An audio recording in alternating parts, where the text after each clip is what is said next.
What's going on, guys? Today I want to break down for you newbies out there what are the different parts of a fly rod and why you should know about them.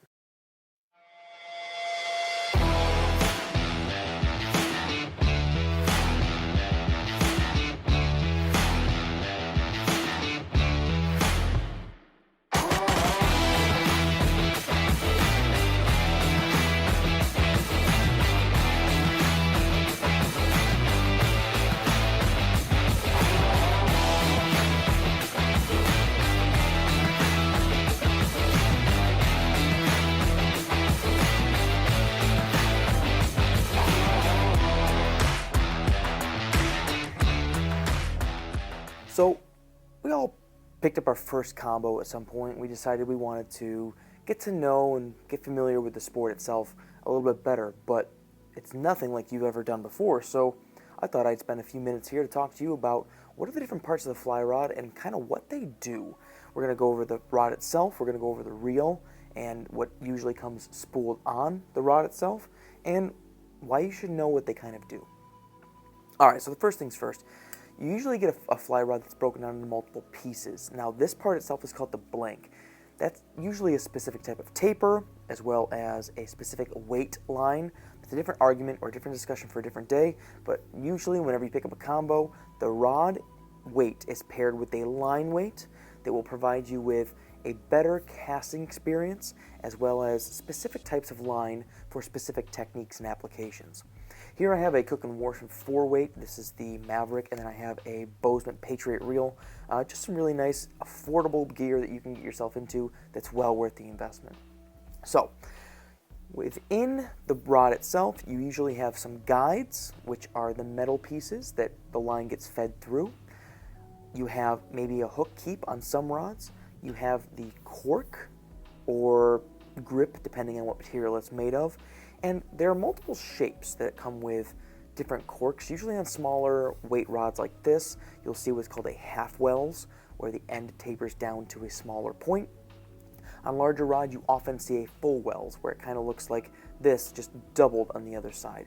And that's for casting purposes as well as fighting larger fish or what have you. Regardless, just know that the cork is meant to be there to give you better control over the rod and also to help keep your rod from slipping in your hands.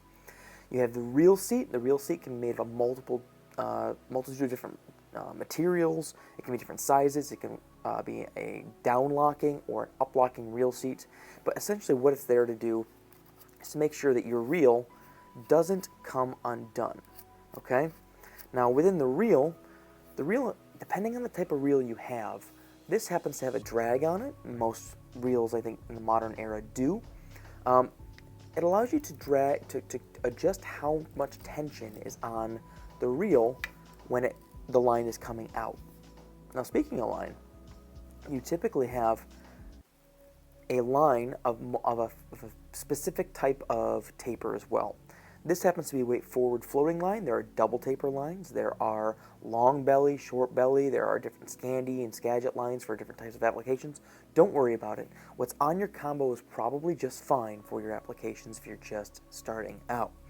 Now, how does this all work? It's all one cohesive unit. So you have your rod itself. It can be of varying lengths and weights. Your line, which kind of matches. Your reel, which when the rod is in its full build, should kind of match somewhere in the ballpark of the last third to a little in front of the reel itself, or the cork itself. It's not as important as some people tell you it is, but it does make things easier when it's a well-balanced kit. And what that all allows you to do is it allows you to get familiar with how the right casting motion works. It allows you to learn different types of casts, but essentially it just lets you get on the water and enjoy your time.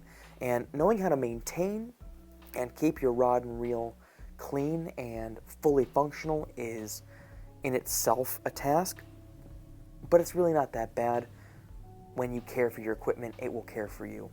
So hopefully that's an easy, nice breakdown. When you see some of these terms, you hear a rod blank, you hear your guides, you hear your cork, your grip, half wells, full wells, you hear cigar style, which is a grip type, you hear down locking or up locking reel seats, you hear drag, You hear click pawl, which doesn't have a drag. These are all terms you'll get familiar with, but I just want to reassure you that it's not that crazy. Fly fishing is a beautiful sport to get into. It's wonderful. It's time consuming if you want it to be, but it's a good release, a good outlet, especially in these crazy times. Hopefully this video was just nice and informative, nice and relaxing, and gets you in a better mindset to start fly fishing. Hopefully you liked the video. If you did, give it a thumbs up, subscribe to the channel, check out the other videos in the playlist, and until next time, guys, catch you guys on the flip side. Tight lines, and we're out.